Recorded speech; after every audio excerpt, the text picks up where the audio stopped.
Do you guys ever look in the mirror sometimes and just think like, okay, I'm actually having a pretty good day, looking good, feeling good, maybe I got this, maybe everything's okay.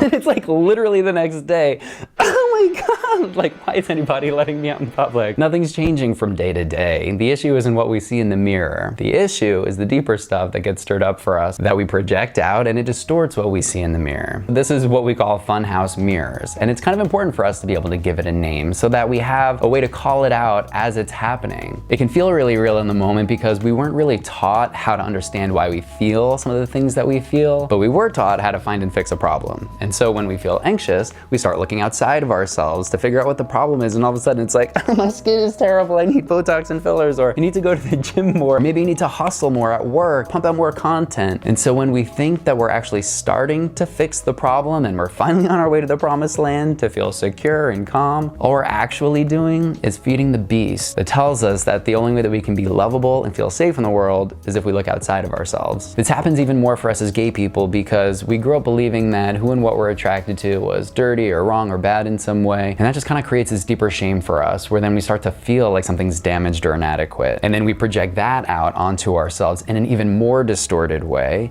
and then we start looking around and trying to fix problems that aren't even there. Because why? Funhouse mirrors. Uncertainty and limitations are naturally going to be stressful, but also it's the perfect time for our shit to get stirred up and to kick it into anxiety. And this is kind of what's happening with the coronavirus, especially because with things like social distancing, it's kind of keeping us from being able to grasp at the things that we would otherwise try to feel like some security or control in a very uncontrollable situation. You know, so things like going to the gym, work, and hook up with more people. These things aren't available to us in the same way, but they're also external validators that we try to use to feel okay, but all it's really doing is feeding this bullshit belief that says that who we are isn't enough and we're lacking. So maybe this whole thing is happening for us, not to us. You know, maybe this is an opportunity for us to be able to strengthen how we can take care of ourselves within ourselves instead of trying to keep looking outside of ourselves, because we're also just kind of running out of options there anyway. So maybe we can do things like download an app and do a guided meditation. Write 3 things down a day you're grateful for. Write 3 things down a day that you like about yourself. Work on projects and be creative just because it's fun and no other reason. Open up to friends and be vulnerable and create a new level of intimacy during this time. And also maybe just like chill. Like